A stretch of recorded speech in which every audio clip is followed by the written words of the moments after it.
Hi, um, my name is Sheldon, and this is the I Am Inside. The I Am referring to what God reveals himself as in Exodus to Moses. Moses asks him, "Who shall I say you are?"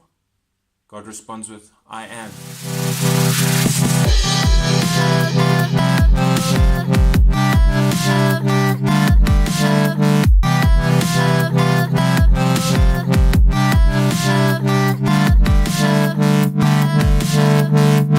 It's a video I've been wanting to make for a very long time.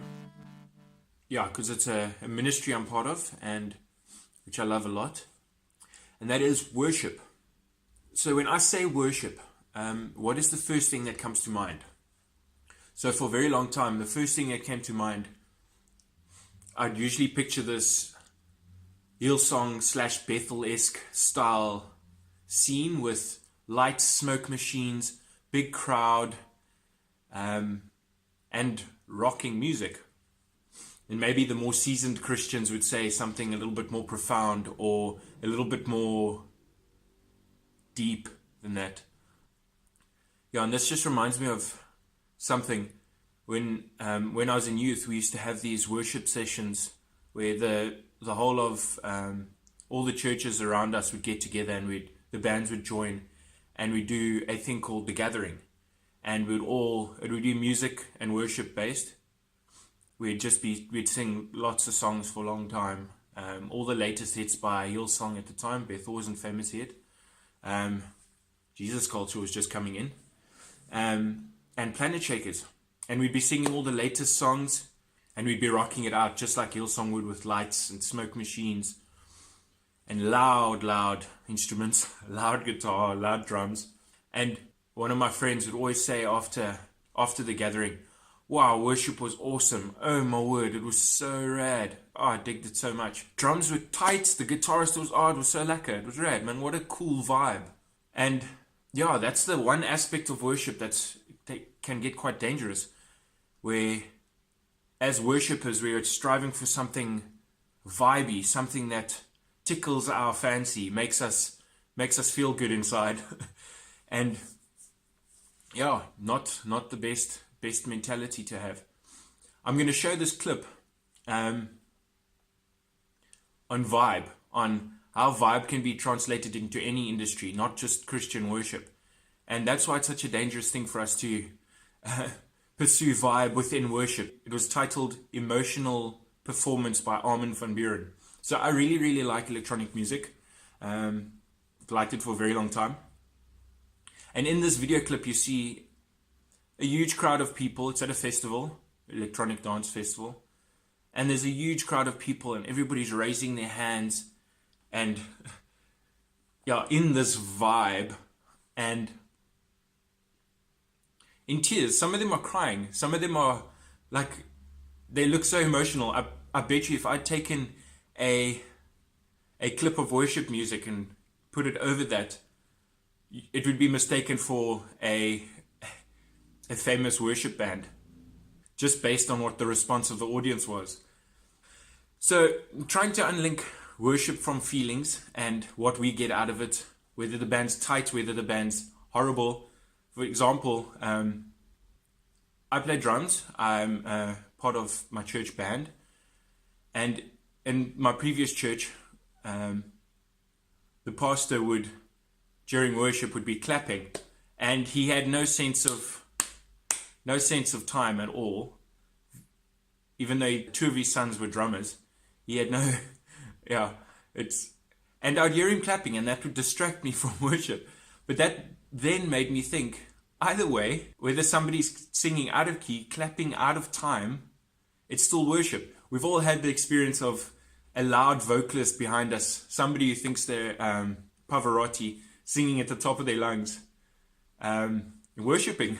But we're like, flipping heck, that's annoying. Can you just stop? And either way, that guy's worshipping. He's worshipping God. Even singing, even if the guy can't sing to save his life, he's still worshipping God. That brings God glory. And just that shift in perspective is quite important. Let me just quickly read what the dictionary says about worship. So it says, the feeling or expression of reverence and adoration for a deity. Other dictionaries would have said for a god, for a idol, for a figure. Here's some synonyms: revering, adoring, praise, thanksgiving, praying, glorifying, exalting, respect, honor. Like respect and honor, that's cool. Yeah, so we've read from the dictionary. Now let's read from a more important book, the Bible. So here's a Bible verse, just to shift some things into perspective. Pulling us away from the music side of worship and bringing us to something that's more biblical, and something that's more, not that music worship isn't biblical. The Psalms are full of clanging cymbals and loud drums and harps and so on. So just to something that's more everyday life, because we can't all literally worship every day. Well, some of us can, but let's defeat the point. 1 Corinthians 10 verse 31 says, "So whether you eat or drink or whatever you do, do everything for the glory of God." Okay, so this kind of brings a span into the works when it comes to worship. So that verse is implying that we do everything to the glory of God. Everything meaning chores, washing dishes, doing the washing, eating MALVA pudding. Okay, wait. So that would be easy to do. I really, really like MALVA pudding. MALVA puddings, man, warm MALVA pudding with warm custard and ice cream. Oh my word. Sure. Oh, might have to go get some now. Okay. So even eating MALVA pudding, which is super easy to do to glorify God, man. Yeah. And that just gives me another thought. Now, even the idea, which will help worship, is the idea that God also created the universe and everything in it, just so that there's a chance for me to have some MALVA pudding. That's a super rad thought. So I'm not implying that me eating MALVA pudding is the most important thing in the world, but including everything God created. He created people and He created MALVA pudding. He gave them the ability to make MALVA pudding, and He gave me the taste buds in order to enjoy it. So in essence, He created everything in the universe, and one of the reasons are for me to enjoy MALVA pudding. That's a flippin' awesome thought. That's amazing. So I believe we are created to worship. It's within us. It's deep within us. It reminds me of a super cool quote by Tim Keller. He says, "Everyone worships something. The only choice you get is what you worship." And that's going to lead me into the next point. Is we all worship something. We all have these gods in our lives. Some of us worship our jobs. Some of us worship girls. Some of us worship ourselves. Man, that's a big one. So Instagram's a big contributor to this. So caught up by how many followers we have, how many likes. We all want to be worshipped in some extent. We want attention. Like, I found myself posting a picture posting a picture on Instagram that I thought was super cool. And I'll check every now and then how many people like the picture. And it's so driven by the fact that somebody might like something I produce. And it's a very subtle self-worship. Very subtle. And and then on Instagram itself, it's like who we follow. Are we following celebrities who don't live a life worthy of our attention or our worship? Don't give us any feedback in any way. We have millions of followers whose opinion is super valuable. If Kim Kardashian, I'm not sure if she's famous anymore, but if she bought a certain makeup and she posted on her Instagram that she bought this makeup, I can almost guarantee like 80% of her followers, which I'm sure is in the millions, 80% of her followers would buy this product. So they care what she says. Yeah, which leads me to, are you following or worshipping something that's actually edifying you? Are you following something that's giving you productive feedback? Is it is it causing you to grow? Is it helping your life?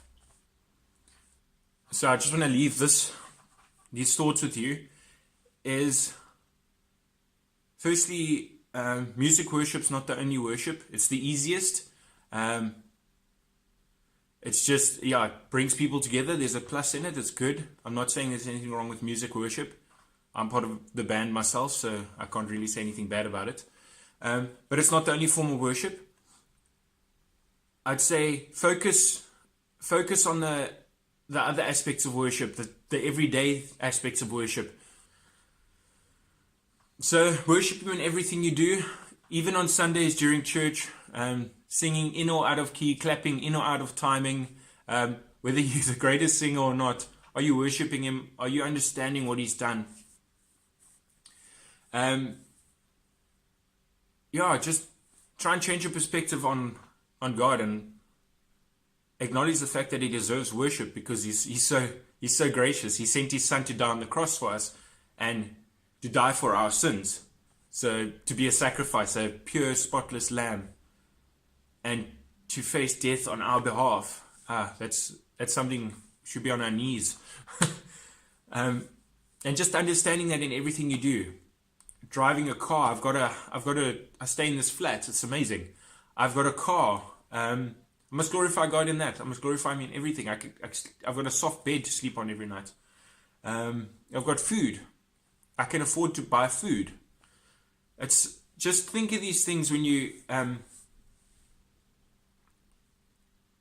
just being grateful, and how you show your gratitude just by worshiping and praising Him.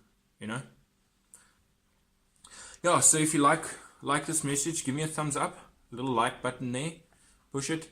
If you want to see more of this, subscribe to this channel, and give me a comment saying you like it, so that I know I'm not doing it for nothing. So and share it with your friends. I'd be super grateful. Yes. Peace out.